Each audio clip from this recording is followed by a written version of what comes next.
Welcome to Dark Diaries, where the pages of history whisper their darkest secrets. Tonight, we pull a forgotten file from a locked drawer of the past, a case buried in the heat and hypocrisy of the antebellum South. This is the story of a $5 mystery that would unravel a family and haunt a county for generations. On a humid August morning in 1847, an event unfolded at Ryan's Mart in Charleston, South Carolina, that would simmer as the most persistent scandal in Colleton County for the next 6 decades. A planter named Samuel Rutledge paid the lowest bid ever recorded at that establishment, a mere $5, for a woman the auctioneer had labeled unmarketable for any purpose but field labor. Yet, within 18 months, she would become the most sought-after woman in 3 counties. Her presence at Rutledge's plantation, Magnolia Bend, prompted a stream of unexplained visits from Charleston's most prominent men. By 1850, 7 wealthy planters had made offers to purchase her, each bid mysteriously rejected.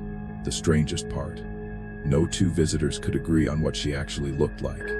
Some described a woman disfigured beyond recognition, while others swore she was the most beautiful creature they had ever seen. When Samuel Rutledge died under suspicious circumstances in 1851, the woman vanished the very same night. The truth behind the events at Magnolia Bend Plantation was interred with such determination that even county records from that era were purged from 3 separate archives. What you are about to hear has been reconstructed from private journals, letters discovered in attic trunks, and testimony from sealed court proceedings. Documents never meant to see the light of day. Before we continue with the account of the woman, known only as Number 39, if this mystery has already hooked you, make sure you're subscribed to Dark Diaries so you never miss another hidden tale from America's shadowy past. Hit that notification bell and leave a comment below telling us what state or city you're listening from. We love hearing where our audience uncovers these forgotten stories. Now let's return to Charleston, South Carolina, in the summer of 1847, to understand how an auction that should have taken 30 seconds would ultimately shatter lives and dismantle reputations for decades. The auction houses of Charleston had witnessed every conceivable human transaction by the mid-1840s. Ryan's Mart, located between Chalmers and Queen Streets, processed hundreds of sales each month. Men, women, and children were displayed in its high, walled courtyard before crowds of planters, factors, and speculators. The building itself was unremarkable whitewashed brick walls that trapped the summer heat, a raised platform for the auctioneer, and narrow back rooms where people waited in chains for their turn under the crowd's scrutiny. The smell of sweat, fear, and Charleston's sulphurous harbor air created a pungent atmosphere that regulars had learned to ignore, though visitors from the north often had to step outside to regain their composure. Colleton County, where Samuel Rutledge maintained his plantation, stretched inland from Charleston along the Edisto River. It was a landscape of rice fields, pine forests, and plantations with names that stood on maps like Territorial Claims White Hall, Fenwick Hall, Middleton Place. By 1847, the county's economy revolved entirely around rice and cotton, crops that demanded immense labor and created fortunes for those who could manage large operations with ruthless efficiency. The wealthy families, Ravenels, Hugers, Pellets, and Gettys, formed an intricate web of marriages, business partnerships, and social obligations that governed everything from church pew assignments to political appointments. Samuel Rutledge occupied an awkward position in this rigid hierarchy. At 43, he owned Magnolia Bend, a middling plantation of 800 acres with 42 enslaved workers and debts that mounted each year despite decent harvests. His wife, Catherine, had died in 1844 during a yellow fever outbreak, leaving him with 2 daughters, 17-year-old Louisa and 14-year-old Margaret, whose marriage prospects demanded careful financial management. Samuel was known for his rigid frugality, a trait that earned him respect but little affection among his peers. He rarely attended Charleston's social events, preferring the company of his account books and agricultural journals. His overseer, a thick-necked man named William Priolo, handled daily operations with an efficiency that bordered on cruelty, a quality Samuel neither encouraged nor discouraged. The summer of 1847 had been particularly oppressive, with temperatures soaring past 90 degrees day after day. The rice fields bred mosquitoes in swarms that made evening walks impossible. Samuel's financial situation had deteriorated over the previous winter, when a shipping delay forced him to sell his cotton crop at a loss. He needed workers. 2 of his field hands had died of pneumonia in March, and the planting season had revealed his workforce was stretched dangerously thin. Yet he could not afford the going rate for healthy young men, which regularly exceeded $1,000. He traveled to Charleston in August with a budget of just $50, hoping to find older workers, or those with minor disabilities, who could still contribute. The auction on August 12th began at 10 in the morning. Samuel arrived early, standing in the shade of the mart's eastern wall, while studying a handbill listing that day's offerings.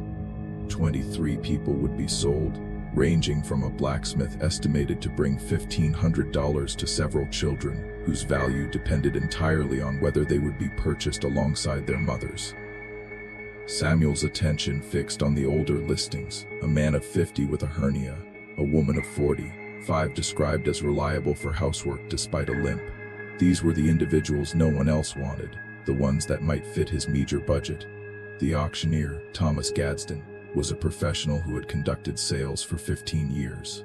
He knew how to read a crowd, how to build excitement for valuable merchandise, and how to dispose quickly of those who drew no interest. The morning proceeded predictably. The blacksmith sold for $1,400.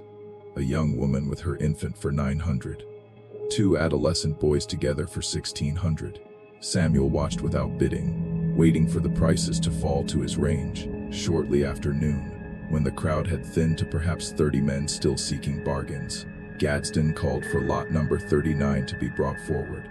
Samuel later wrote in his private journal that something in the auctioneer's voice had changed in that moment. A note of distaste he normally concealed behind professional detachment. The woman who emerged from the back rooms moved slowly, her head covered by a burlap sack that extended past her shoulders. 2 attendants guided her up the platform steps, and she stood absolutely still, making no sound. "This one requires special consideration," Gadsden announced, his usual theatrical warmth replaced by clipped efficiency. "She is 24 years of age, strong constitution, no known illnesses. The previous owner acquired her in an estate settlement and requests we make clear she has been kept isolated due to her appearance. She is capable of field labor, or any work requiring no public interaction. Starting bid is $10. The crowd's attention sharpened. Estate settlements usually meant older slaves or those with documented problems, but isolation due to appearance suggested something unusual. Several men moved closer. One called out, asking to see the woman's face. Gadsden hesitated, a pause Samuel noticed because he had never seen the auctioneer stall before displaying merchandise. "The seller," Gadsden said carefully, "has instructed that her face remain covered until the purchase is complete. I am authorized to tell you she sustained severe scarring in a fire during childhood. She is fully functional and has vision in both eyes. However, her appearance is markedly disfigured. The seller believes this is sufficient disclosure." What happened next became the subject of argument among those present. Some men immediately lost interest and drifted toward the exit, unwilling to purchase someone they could not examine. Others remained, intrigued by the mystery or calculating whether a severely disfigured worker might be valuable precisely because she would not attract the attention that created complications on plantations. A few laughed, making crude jokes about fire damage and questioning whether anyone would bid even $5 for damaged goods. The bidding stalled at $10, then $9. When no one responded, Gadsden dropped his voice. $8. Surely someone needs a field hand. She is strong, young, will give you years of work. 7. 6. His face had flushed red, whether from heat or embarrassment Samuel could not tell. 5. Do I have 5? Samuel's hand went up. He told himself later it was practicality. $5 for a young, strong worker was an extraordinary value, regardless of appearance. Field labor did not require beauty. His overseer could keep her away from the main house, away from his daughters. It was simply good business. But in his journal entry from that night, written by candlelight after he had returned to Magnolia Bend with his new purchase, he recorded something different. "I bid because the silence felt wrong. Because 30 men stood watching a human being offer for $5 and no one moved. Because Gadsden looked as though he wanted to vomit. because I thought of Catherine and how she would have looked at me if I had stood there and done nothing.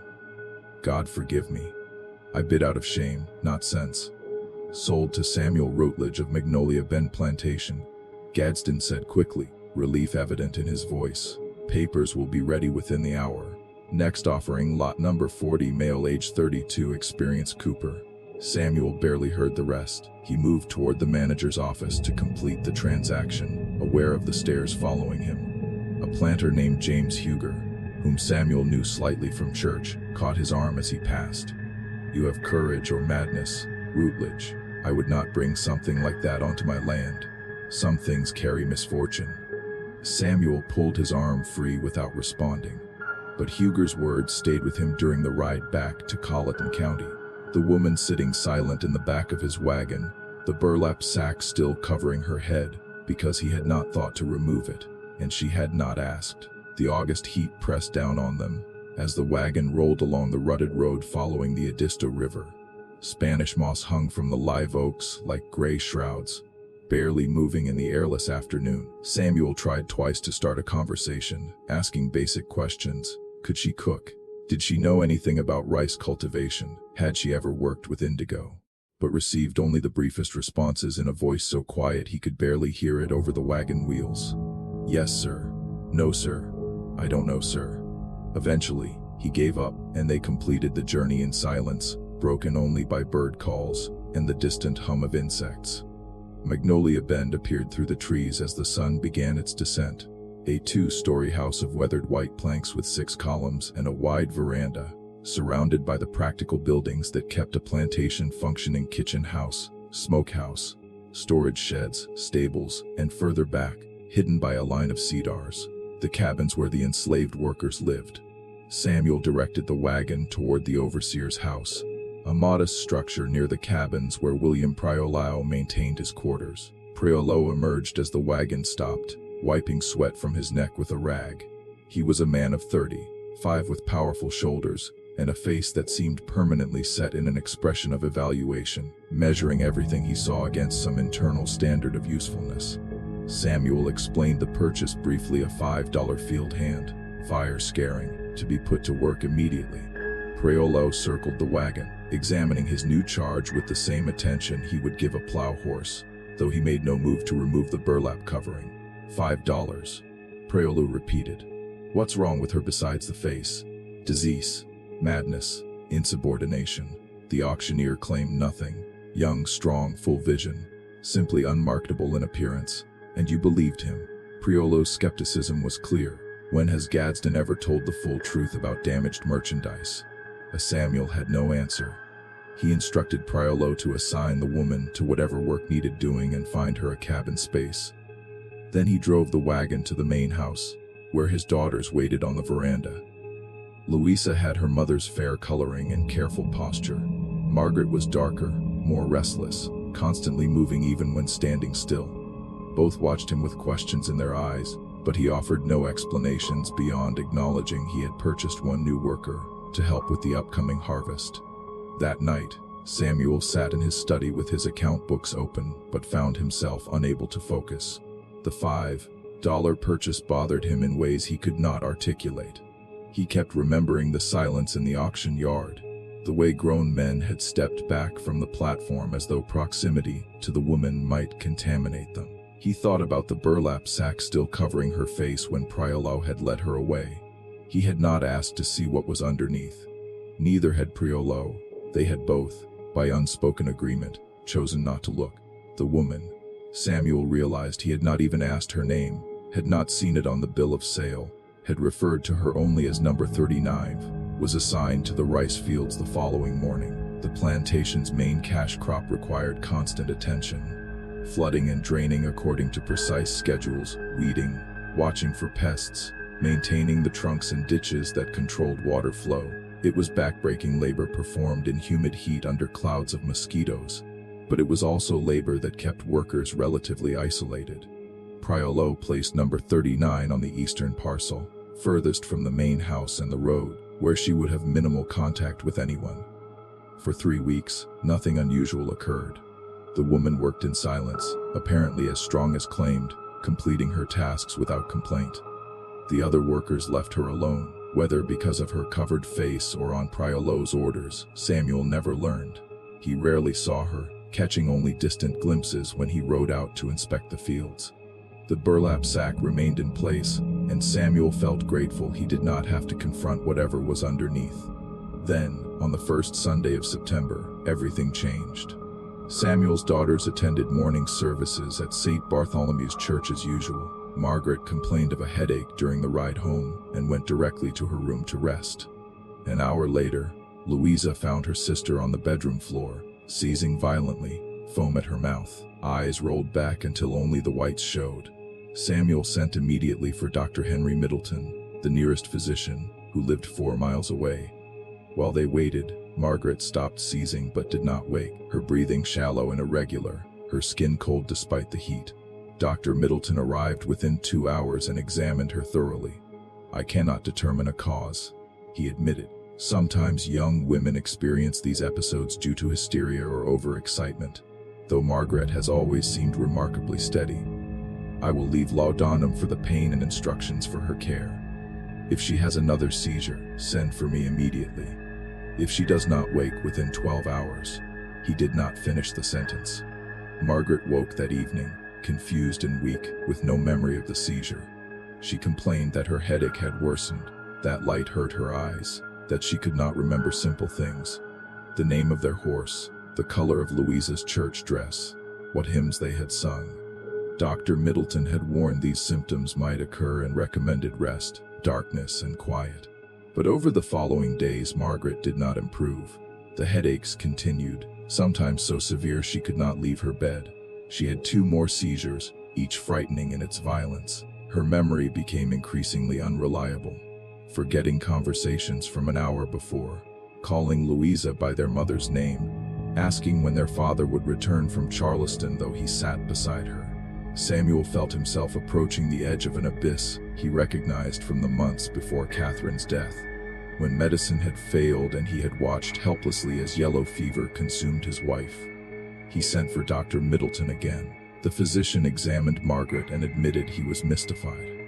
"I have seen symptoms like this in patients who have suffered head injuries or who have been exposed to certain toxins. But Margaret has experienced neither. I can provide nothing but rest, laudanum, and prayer that whatever is affecting her will pass." But it did not pass. By the end of September, Margaret rarely left her bed.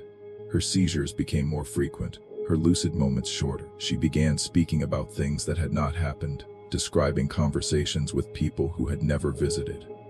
Louisa spent hours each day sitting with her, bathing her face, reading scripture. Samuel watched his younger daughter disappear inside an illness with no name and no cure. And for the first time since Catherine's death, he prayed with the desperation of someone who knows prayer is all that remains. It was Louisa who first suggested they ask about traditional remedies. Some of the enslaved workers, she reminded her father, had knowledge passed down through generations about herbs and treatments that white physicians did not learn. Their mother had consulted an elderly woman named Rose, now deceased, who had treated various ailments with teas and poultices. Perhaps someone else on the plantation had similar knowledge. Perhaps it was worth trying anything. Samuel resisted initially. He was a man who believed in science and education, who thought superstition was something to be overcome with knowledge. But watching Margaret's decline was eroding his certainties. After Louisa raised the subject a third time, he told Priolo to inquire whether anyone among the workers claimed knowledge of healing practices. The overseer returned the following day with an answer that surprised Samuel. The woman from the auction, number 39, had apparently spent time with someone who practiced herb doctoring. She might know something. Samuel told Priolo to bring the woman to the main house that evening. She arrived at sunset, still wearing the burlap sack. Samuel met her on the back veranda, away from the windows. Priolo stood nearby, his expression suggesting he thought this entire exercise was foolish. Samuel explained Margaret's symptoms in detail and asked if the woman knew of anything that might help. The response came in that same quiet voice. "I might know something, sir, if you would permit me to see the young lady and ask her some questions." Samuel hesitated. The thought of bringing this woman, whose face he had never seen, into his daughter's sick room felt wrong. But Margaret was dying, he knew that now.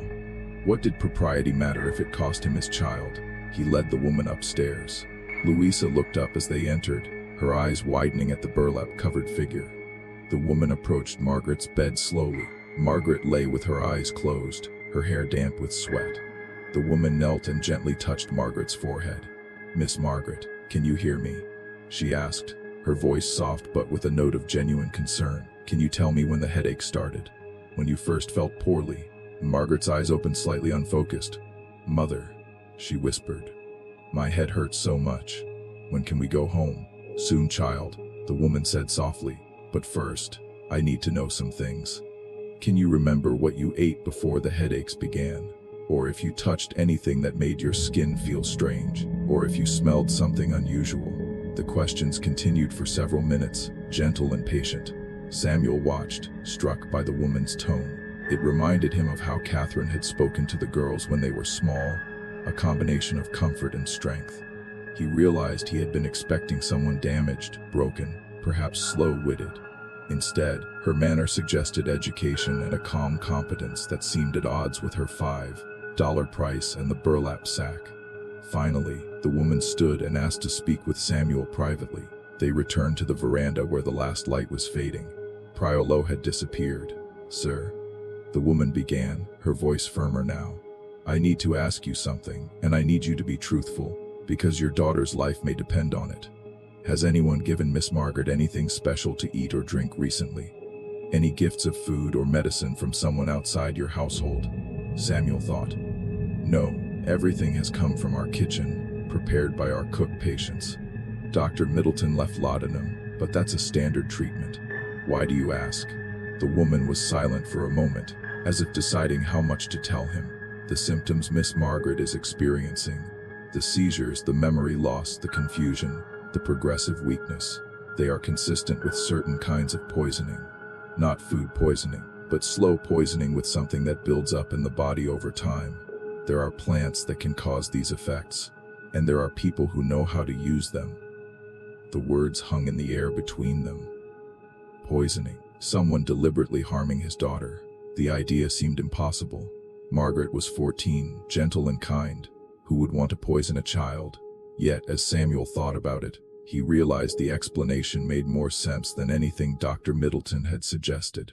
Margaret's illness had appeared suddenly, but progressed steadily, without the ups and downs of a natural disease. "If you are right," Samuel said slowly, "then someone in my household is trying to kill my daughter. That is what I am suggesting, sir.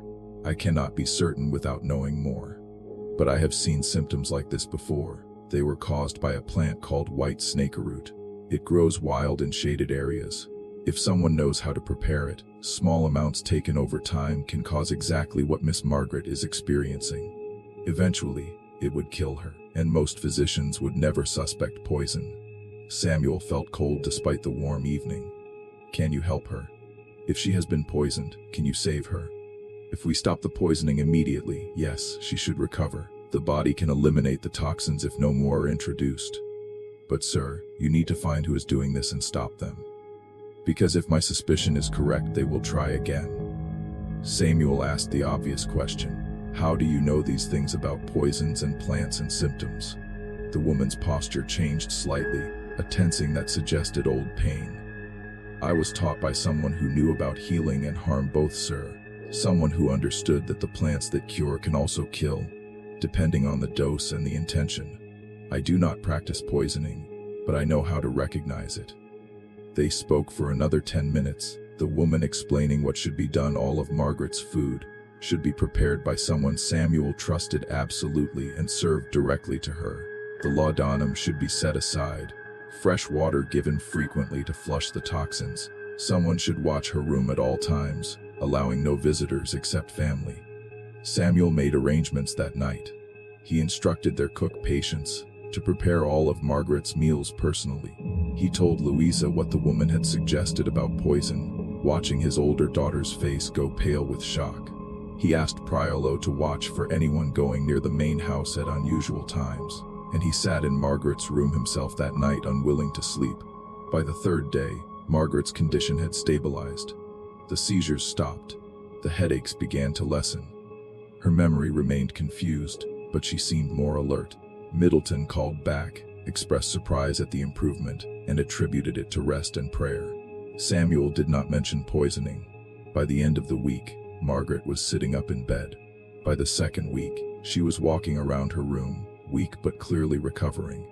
The change was remarkable, miraculous even, and Samuel knew with certainty the woman had been right. Someone had been poisoning his daughter. He called Priolo to his study. "I am saying we need to discover the truth. Question everyone who has been in the main house over the past 2 months. I want to know if anyone has been behaving strangely." The investigation took 3 days. What emerged was a pattern that chilled Samuel to his core. Several people mentioned that Louisa had been preparing special teas for her sister. Herbal mixtures she claimed would help with headaches and anxiety. The housekeeper, Ruth, remembered Louisa asking about plants with white flowers and a distinctive smell, plants that matched the description of white snakeroot. Louisa, his own daughter. The idea was incomprehensible, monstrous. But as Samuel forced himself to think with cold logic, certain things began to make a terrible sense. Louisa was 17, of an age when she should have been married, but their financial situation had limited her prospects. Margaret, younger and more vivacious, was already attracting attention from potential suitors. If Margaret married well, it might hurt Louisa's chances. Plantation families often struggled to provide generous dowries for one daughter, much less two. But surely Louisa would not kill her own sister out of jealousy or mercenary calculation. Surely there was another explanation. Samuel confronted his daughter that evening in the parlor. He asked her directly about the teas. Louisa's face went white, then red, and she began to cry, not tears of remorse, but of anger. "You believe that creature over your own daughter?" she demanded. "That woman you brought into our home who hides her face like a monster. She has poisoned your mind against me. Answer the question, Louisa. What was in the teas you gave to Margaret?" "Herbs for headaches! Chamomile and mint and feverfew. Things Mother used to use. I was trying to help her." Ruth says you asked about plants with white flowers. White snakeroot. Why would you ask about that? Louisa's face showed genuine confusion. "I never asked about white snakeroot. I don't even know what that is." "I asked Ruth about white vervain, which Mother always said was good for nerves." Ruth must have misunderstood. They argued for another hour, neither convincing the other. Samuel wanted desperately to believe his daughter, but the evidence pointed too clearly. Louisa had had opportunity and potentially motive. The logic was inescapable, even if the emotional reality was impossible to accept.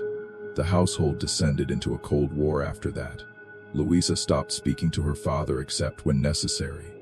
She stopped preparing anything for Margaret, stopped sitting with her, essentially retreated into wounded silence.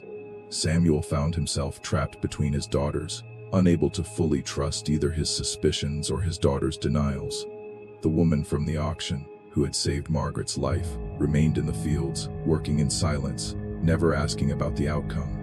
3 weeks after Margaret's recovery began, Samuel received an unexpected visitor, James Huger, the planter who had warned him about misfortune. Huger claimed to be passing by, but Magnolia Bend was not on the road to Walterboro. After speaking of trivialities, he finally approached his real reason. "Routledge," he said carefully, "I have been hearing things. Rumors, probably idle gossip, but they concern you, about the woman you purchased. People are saying she has unusual abilities, that she cured your daughter, that she knew things she should not have been able to know." The Samuel's jaw tightened. "My daughter's recovery is due to proper care and God's mercy. Nothing more, of course. But you must understand how these stories spread. There are people saying she is a conjure woman, that she practices African magic, that she can see things hidden from normal eyes. And once those rumors start, they attract attention, dangerous attention." "What kind of attention?" Huger shifted uncomfortably. "There are men, planters, merchants, professional men, who seek out people with certain skills. Skills that regular medicine cannot provide. They pay very well.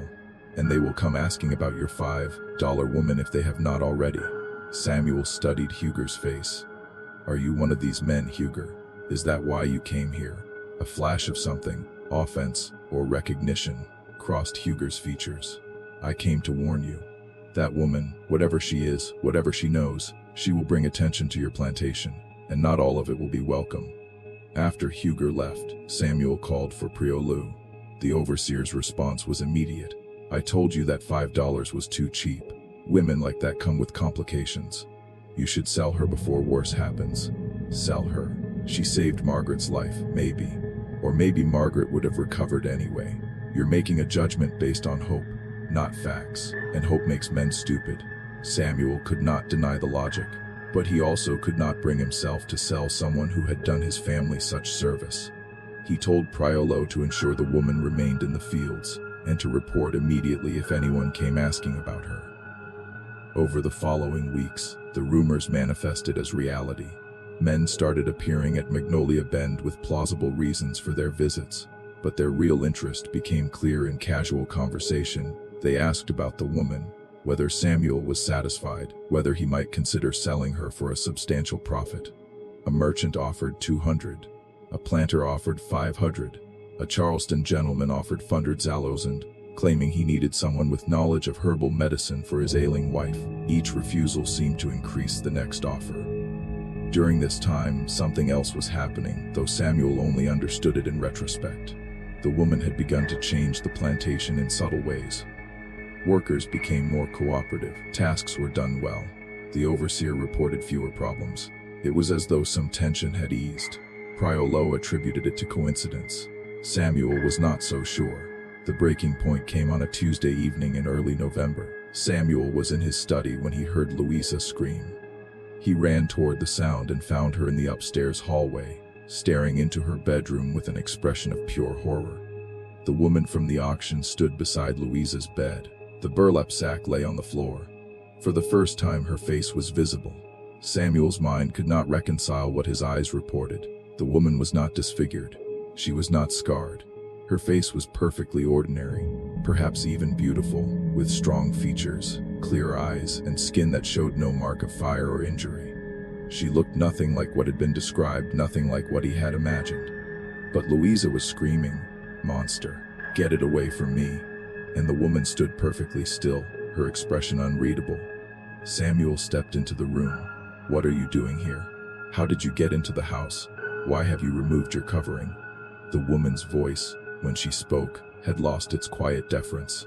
It was strong, clear, with an educated accent Samuel had not noticed before. "I came because I needed to speak with Miss Louisa. Because she has been planning something, and I wanted to prevent it. And I removed the sack because it was time for you to understand what you actually purchased." "Get out of my room!" Louisa shrieked. Father, make it leave. It's evil. It's not human. "It changes. Changes," Samuel repeated. "What do you mean changes?" The woman turned to face him fully. Samuel felt something shift in his perception. Her face was the same, but also not the same, for a moment. A fragment of a second. He thought he saw something else beneath the surface, a suggestion of another face, like a reflection in disturbed water. Then the moment passed. "I change," the woman said calmly, "because people see what they expect to see, what they fear to see, or what they need to see. The auctioneer expected to see someone disfigured, so that is what he saw. Your daughter expected to see a monster, so that is what she sees. You expected to see someone damaged but useful. But none of those things are what I am. What I am is more complicated, more dangerous, and more valuable than you have imagined." Samuel's hands were shaking. His rational mind rejected what she was suggesting, that she could control perception, that reality might be malleable in her presence. But his eyes had seen that moment of shift. "What do you want?" he asked. "I want to make a bargain with you, Mr. Rutledge. I saved your daughter's life. I have improved your plantation's productivity. I have harmed no one. In return, I ask for three things: my freedom, legal documentation, and $50 for travel expenses. Give me those things, and I will leave tonight. Refuse, and the men who have been visiting will continue to come. Their offers will turn to threats. You cannot protect me from them, but you can choose to release me." Samuel told Priolau to lower the rifle he had brought. He told his daughters to go downstairs. He asked the woman to follow him to his study. In the study, with the door closed, Samuel poured himself bourbon. "Tell me the truth. All of it. Who you are, what you are, why you were sold for $5. The woman sat. My name is Ada. I was born in Pennsylvania to a free family.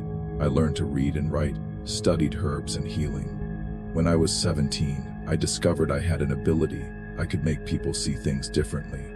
Not illusions, but adjustments to perception. The ability responded to the strongest emotions around me. I learned to control it over time, to choose what people saw, to protect myself. But it made me dangerous. When people discovered what I could do, they wanted to use me. So I ran. I tried to disappear. But I was betrayed, sold to a slave trader. He realized I was unusual. I made sure potential buyers saw someone they did not want. He kept me isolated. He died, and I was included in his estate liquidation. That is how I ended up at Ryan's Mart. I was hoping to be purchased by someone I could escape from easily. Instead, I ended up here. If you could make people see what you wanted. Samuel asked, why did you let yourself be sold at all? Why not make them see a white woman? Because that level of deception requires enormous concentration and cannot be maintained. I can adjust perception, Mr. Rutledge, but I cannot entirely rewrite reality. It was safer to remain property and hope for an opportunity. What I did not anticipate was your daughter's poisoning, or that my intervention would draw the attention that has now made escape nearly impossible. Why did you help Margaret? Ada smiled slightly. Because she reminded me of my younger sister. Because I could not watch a child die. Because despite everything, I still believe some actions are right regardless of consequence. Choose your reason, they are all true. They sat in silence. Finally, Samuel spoke. If I free you, what happens to the men who have been coming here?